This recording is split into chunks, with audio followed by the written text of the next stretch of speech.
The last nail had just gone in. I remember the way the afternoon sun hit the shingles, how the paint on the front door still smelled fresh, how the porch light flickered on as if welcoming me home. My home. I had imagined this moment for months, visualizing myself opening that door, stepping inside, breathing in the space I had poured everything into. But I never got to walk through that door.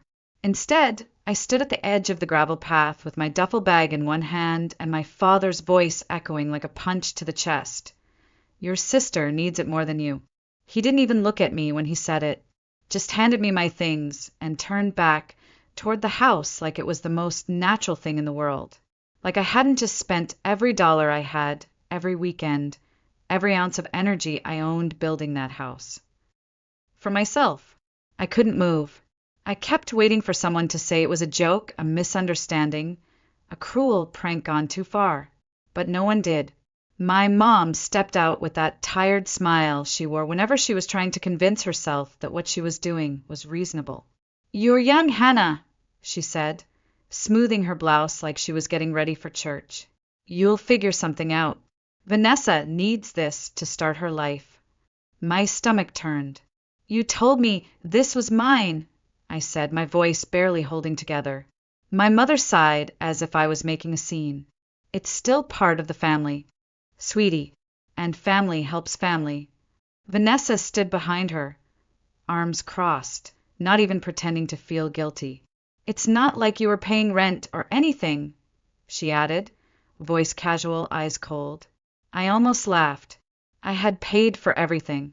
The foundation, the wiring, the drywall, the appliances, every tile, every hinge, every fixture. It was mine, and they were giving it away like I was a stranger who had overstayed her welcome.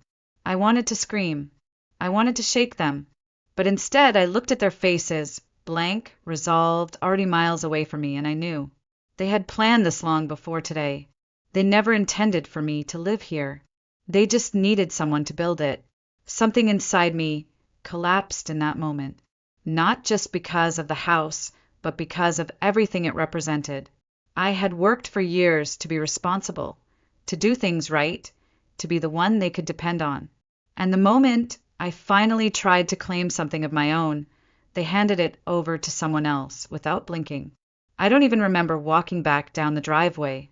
I just remember the weight in my chest, the crack in my voice when I told them goodbye. They didn't follow. They didn't call out. It was as if I had vanished.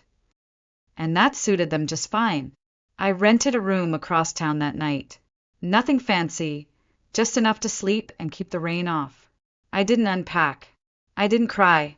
I just stared at the ceiling and thought, what just happened? The silence was louder than anything. For 3 days, I didn't hear a word from them. No texts, no missed calls. I think they expected me to come crawling back, maybe offering to share the space with Vanessa, like a good big sister.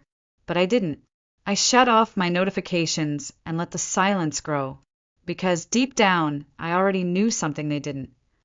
They had cut corners, and that house they took from me, it wasn't ready to be lived in, but they wouldn't find that out. Until it was far too late. It had started with a conversation over iced tea on a quiet Sunday afternoon. My parents had just finished renovating their kitchen and were beaming with pride at how efficient they had become with managing property upgrades. I was helping Mom wipe down the counters when Dad leaned in and said, "Why don't you build something of your own back here?" I blinked. Back here. He pointed toward the backyard. "A guest house. We've got the space. You're always saying the market's impossible for first-time buyers. This could be your chance." Mom chimed in. "It'll always be yours, sweetheart. An investment in your future. You'll still be close to home, but it'll be your own space." I remember that moment so clearly, the way they smiled, like they were handing me a lifeline. I had been scraping by, living in tiny rentals while working long hours as a freelance designer. I wasn't reckless with money. I had no debts. I cooked at home, reused tea bags, tracked every cent. Still, a down payment on a house in Asheville? It felt like a joke. So when they made the offer, it felt like hope. I spent weeks drawing up plans, nights reading permit regulations, emailing contractors, comparing flooring materials, lighting options, insulation ratings. I was the project manager, the designer, the financial backer, and on many days, the laborer too. I remember pouring cement alongside the workers just to stay under budget. I chose every finish by hand, from the rustic wood panels that matched the landscape to the antique brass handles I found at a second-hand shop. This wasn't just a structure. It was my sanctuary, my future, and I didn't cut corners. Not once. Every contractor was vetted, every invoice logged. My parents saw how meticulous I was. They praised me at every turn. "You've got such an eye for detail, Hannah. You're really growing into your own." I thought they were proud of me. Maybe for once I had done something worthy of recognition. The cost added up faster than I expected, but I didn't complain. I picked up extra gigs, sold a few of my sketches, even let go of my grandmother's old jewelry to pay for the final kitchen fittings. I told myself it would be worth it, that once I stepped inside that house, once I turned the key in my own door, it would all be worth it. Vanessa never came to see the site. Not once. She always had an excuse. Too busy, too tired. Construction dust makes my allergies flare up. But she always asked questions. So, how big is the living room? What color are the cabinets? I thought she was just curious. Looking back, I realized she was taking inventory. And still, I didn't see it coming. Not even a whisper. Not a single hint that I was building something for someone else. My parents watched me spend my life savings on that house and smiled. They watched me drag lumber, argue with inspectors, pass out from heat exhaustion on a July afternoon, and said, "We're so proud of you, honey." And still they let me believe. I think that's what breaks me the most when I look back. Not the money, not even the house itself, but the lie, the performance. They watched me build a future I'd never get to live in, and they did it with love in their voices, encouragement in their eyes, like it was all real, like they were really going to let me have it, until the very last nail. They waited until I had nothing left to give, and then they took it, just like that. It didn't start with the house. Not really. The moment I walked away from that porch, dragging my suitcase behind me like some character in a sad, forgotten novel. I knew this wasn't the first time I'd been pushed aside. It was just the first time I had no more excuses left to cover it up.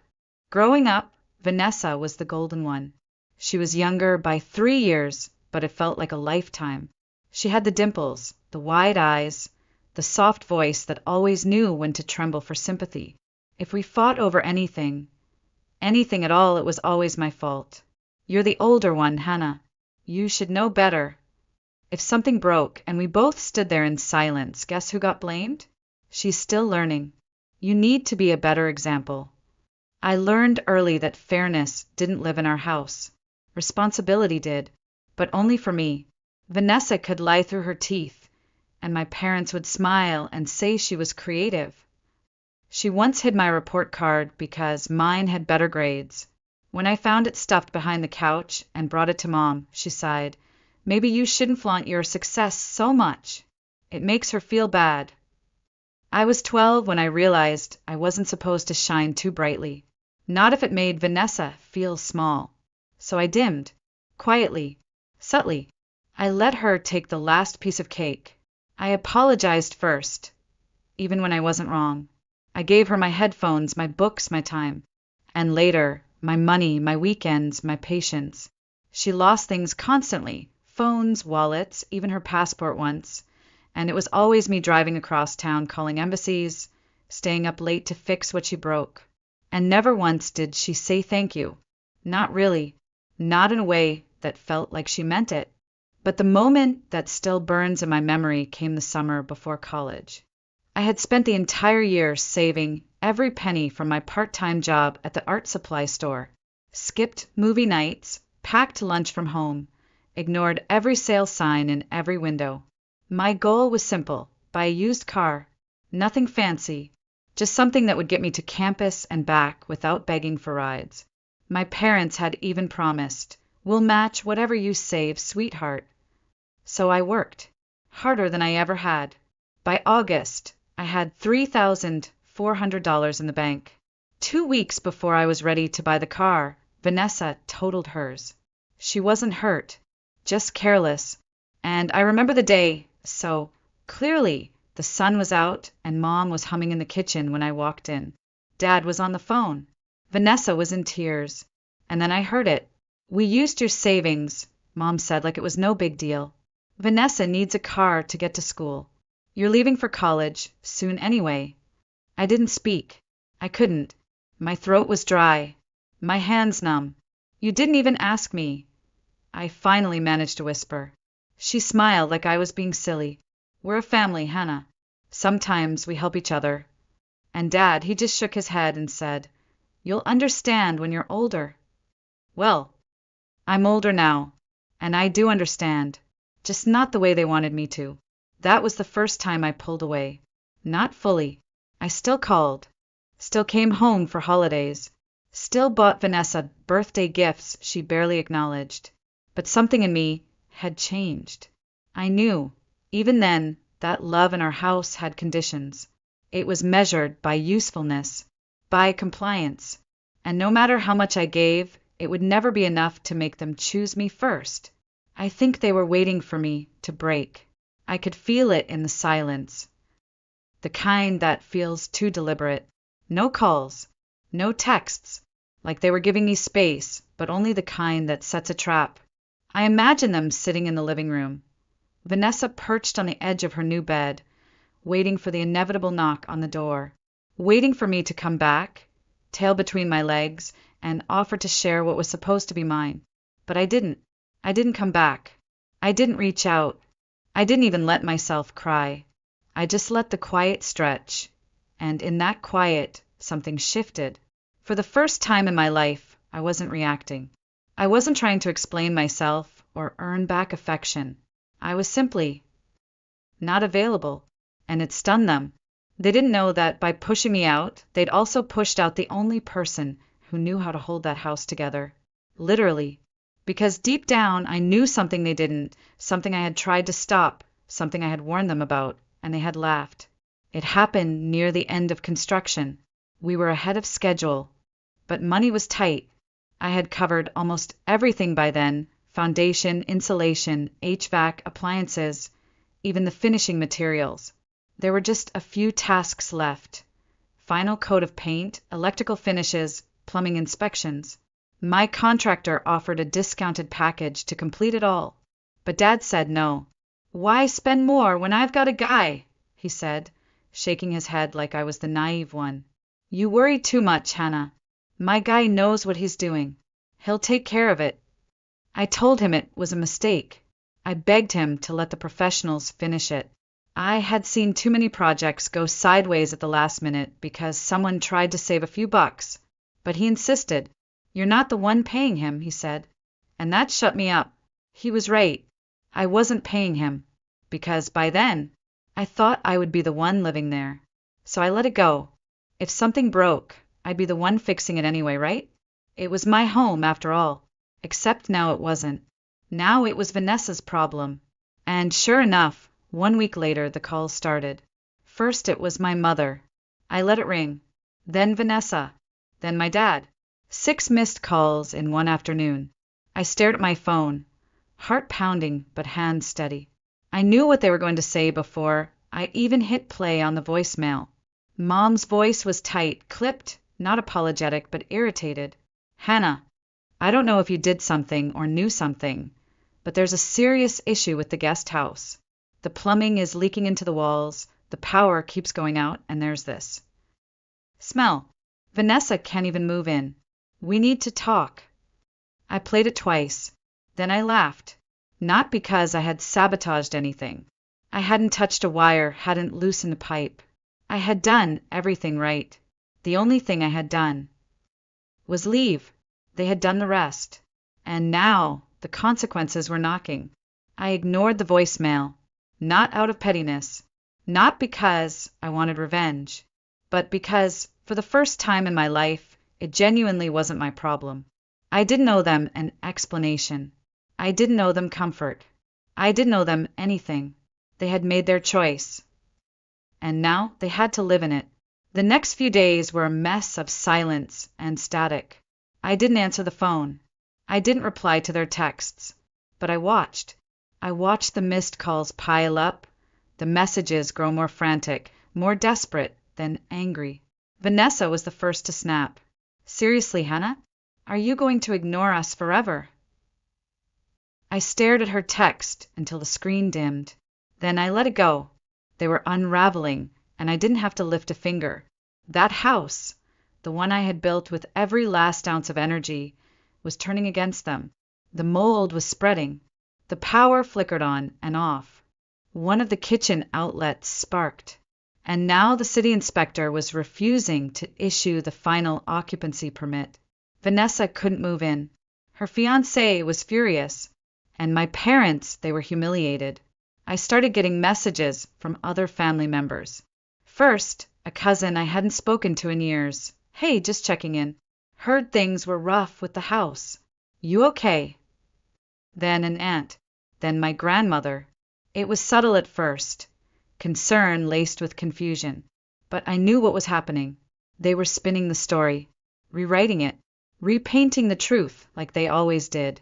According to them, I had stormed off in a fit, leaving an unfinished house behind. After all we did for her, they probably said. We gave her everything. Everything. They gave me nothing but a plot of land I never owned and a lie wrapped in a promise. I could almost hear my mother's voice as she weaved the narrative, her tone soft, rehearsed. We only ever tried to help Hannah. She just gave up on us. My father probably nodded solemnly. She didn't finish the house. Now her sister's stuck. What they didn't mention, what they never would, was that I paid for every square inch, that I laid the foundation, managed the contractors, filed the paperwork, fought the county office for zoning approval, that I poured myself into that house like it was the only place I'd ever be allowed to belong. But in their version, I was the villain. Ungrateful, irresponsible, selfish. It wasn't new. They had done this for years. Twisting truth until it bent around them like armor. Painting me as difficult whenever I dared to speak. She's always been sensitive, they'd say. Hard to please. But now it wasn't just me who had to listen. They had to tell these lies to the whole family and hope no one asked the wrong question. But people were starting to ask. My Aunt Meredith texted. Heard the mold's gotten worse. That true? My cousin Kevin added. Did your parents really not get permits for the plumbing? What's going on? I didn't answer.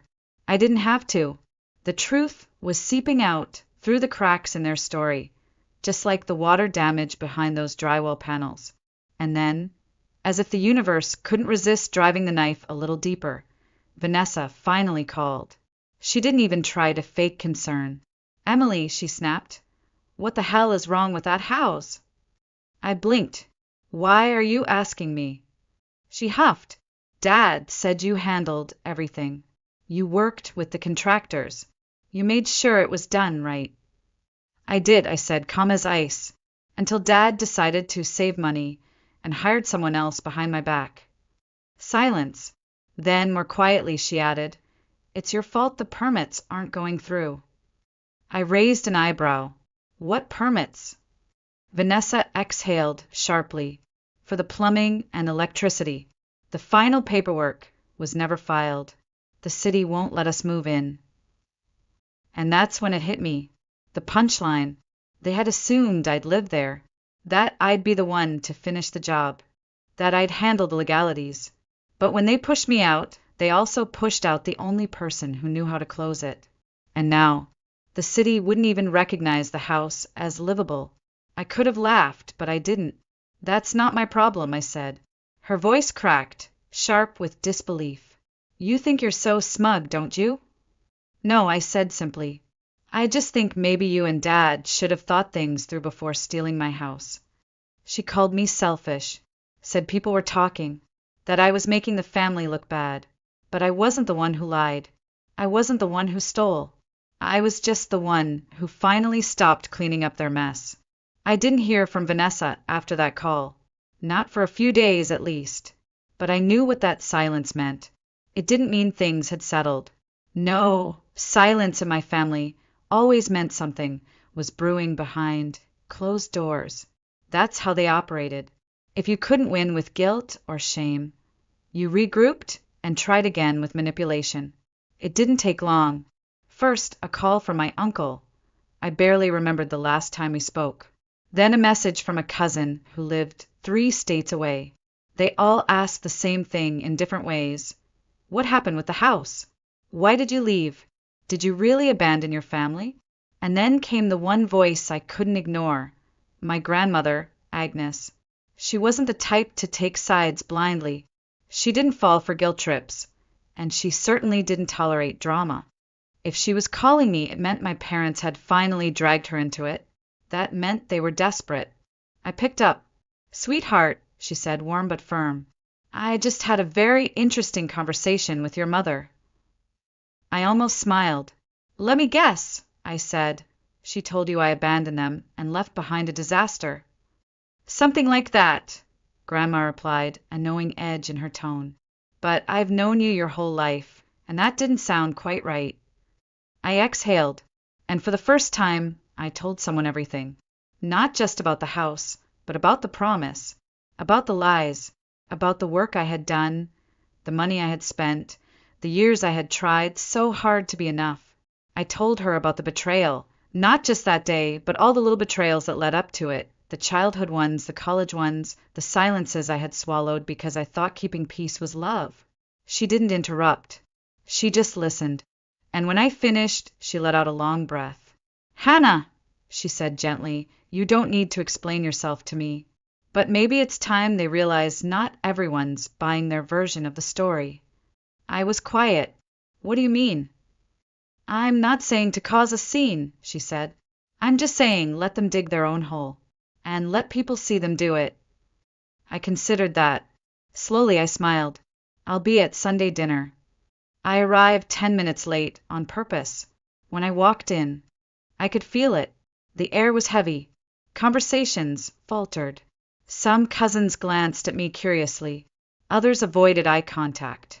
But I kept my chin up and took my seat like I belonged because I did. Dinner started slow. Small talk. Forced laughter. The usual facade. And then Grandma set down her glass and, in the calmest voice imaginable, asked, "So, Vanessa, how's the new house coming along?" Silence. Vanessa's jaw tightened. My dad cleared his throat. "We're still working through a few issues." "Oh!" Grandma raised an eyebrow. "What kind of issues?" Vanessa shot him a look, but Dad answered. "Just minor setbacks, plumbing and electrical. Typical stuff."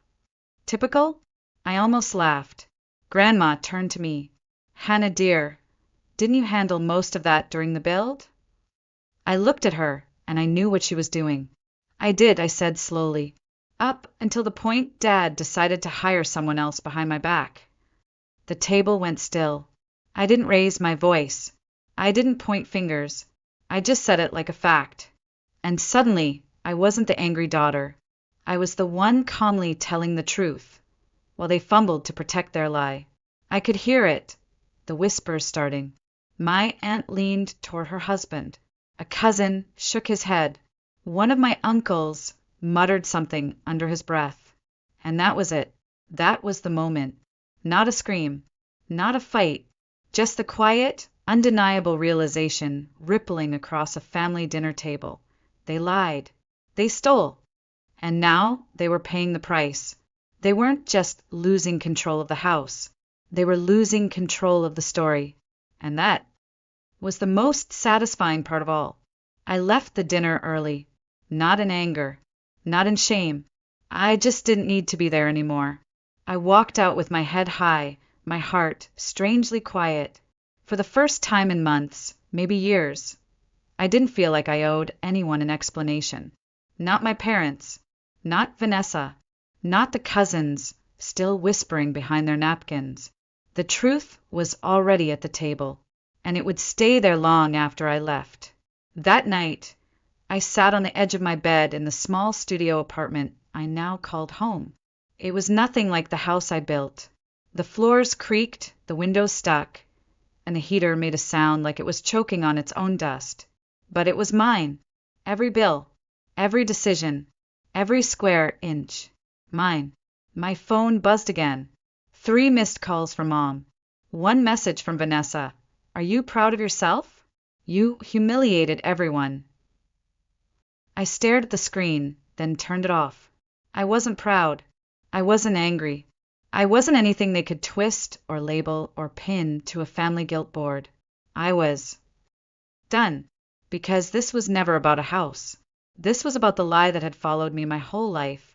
The idea that if I just gave enough, bent far enough, stayed quiet long enough, I would finally be chosen. Finally be loved, not for what I could do, but for who I was. But love like that doesn't exist in families like mine. Not when it's conditional. Not when it's earned only through sacrifice. Not when it crumbles the moment you stop saying yes. And I had finally stopped. In the weeks that followed, things got worse for them. The guest house was officially condemned due to unresolved violations. Vanessa's fiancé left. Apparently, he didn't want to build a life on broken promises and faulty plumbing.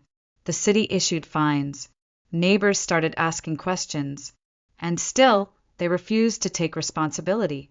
They tried again, of course. My mother called from a different number. My dad sent a handwritten letter.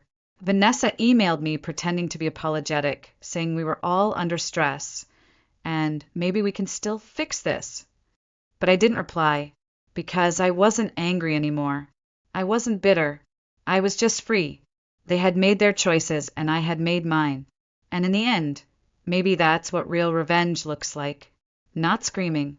Not revenge plots. Not lawsuits or public shaming. Just not going back. Letting them sit in the house they stole from me, watching it fall apart day by day, knowing I could have saved them, but didn't, because they were never trying to save me. I walked to the window and looked out across the quiet street.